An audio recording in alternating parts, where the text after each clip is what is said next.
Speaking of kalokohan, mga kababayan, mukhang ano dito si Robin Padilla. Mukhang sasablay ho dito. Pakinggan ho natin mga kababayan, mga boss chipamo ha.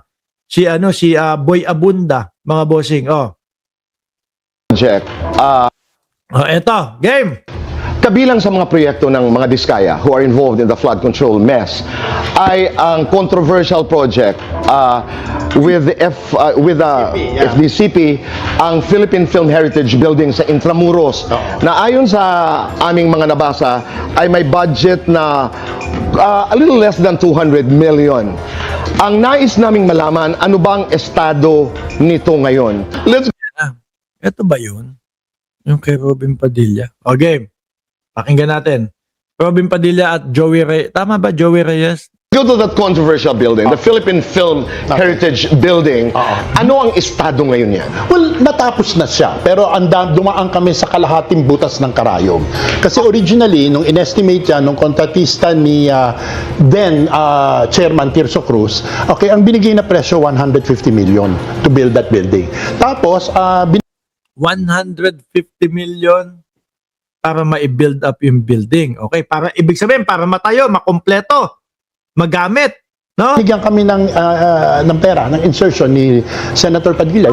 Ano daw, binigyan kami ng pera ng insertion ni Senator Padilla, okay? Ni Robin Padilla ng 150 million. Tapos sabi sa amin, tapos na ang building. Hindi na si Tirso ang chairman ako na ang chairman. Pagdating ko, kalahati pa lang. Putik na yan, insertion ni Robin Padilla, tapos pagdating ni Joey Reyes, kalahati lang. Tapos ang sinabi sa kanila, tapos na ang building. Ulit to galing sa bibig ni ni Director Joey Reyes, insertion ni Robin Padilla, 150 million. Sinabi, tapos na yung building, pero pagdating niya, kalahati lang ang natapos. Naku, ghost project din ba ito? Okay, sabi ko, bakit ganito ito? Ang sabi, 150 phase 1 lang yun. Kailangan mo ng 100 million. Sabi ko, Diyos ko, saan ako kukuha ng 100 million? Kahit lumuhod ako sa lahat ng senator at congressman, saan ako kukuha ng 100 million? Mabuti na lang na nakamiting ko na ng First Lady, okay, at nabanggit ko yung Mukasabit si Boss Noybe dito Sabi ni Ma'am Neng Gigi, sabi ni Ma'am Chris Rose, hala ka Robin, patay ka diha. Sabi ni Ma'am Neng Gigi, dapat pala kasuhan din niyang si Robin Padilla. Linis-linisa sa pagiging korap. Baka kaya, dumidiin din sa gobyerno si Robin Padilla. Baka mamaya, lumabas itong mga ganitong kasama siya sa mga nag-insert. Tapos, konsidera na hindi tapos yung project Galing mismo sa bibig ni Director Joey Reyes. Mga kababayan, Ma'am Ting Ting, watching from Dubai, kamusta ang birthday celebration? Mabuti naman po, maraming salamat. Simpleng birthday lang. Nag-dinner lang kami ng pamilya ko. Problema. At ang sabi ko, kasi, sino ba na yun yan? Na-realize ko, kasi ang kontratista niyan, yung tinalo ni Vico sa Pasig. Ito ng mga Ang kontratista, yung tinalo ni Vico sa Pasig, yung Diskaya. Diskaya couple. Okay, so ayun, doon medyo pumilantik ang tenga ng First Lady, pumunta. Anyway, nung pumasok si Vince. Nakita nyo, narinig nyo? Nagalit, pumilantik ang tenga ng First Lady. Ibig sabihin, mga kababayan, na talagang galit sila doon sa mga nangyari, yung mga ghost project, yung mga substandard project. Diba? Tapos sasabihin ng mga DDS, yung mga Marcos ang pinaka-mastermind na ang niyang flood control scandal na yan. Anak ng putik, iba karakas ng mga DDS, iba saltik sa ulo ng mga DDS no?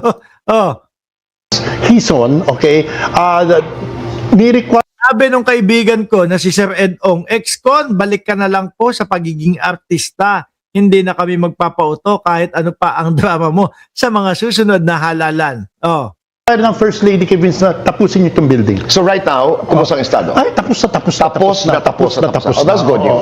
Nakita nyo? Tapos ang pagbibintangan ninyo, mga Marcos,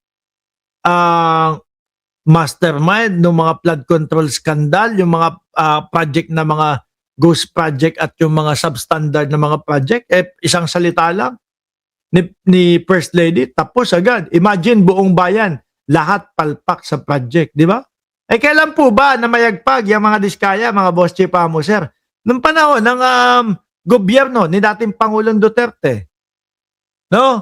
Ito ha, para mas malinawan po natin, mga bossing, ito po ay kaduktong pa din po na yung interview na yan. At iba dito, mga kababayan, ay yun pa din po. Basahin natin.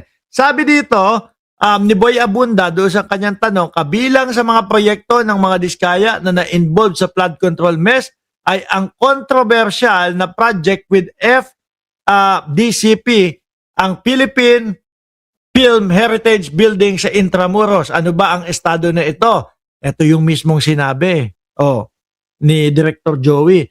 Natapos na siya pero dumaan kami sa butas. Actually, kalahating butas ng karayom, no?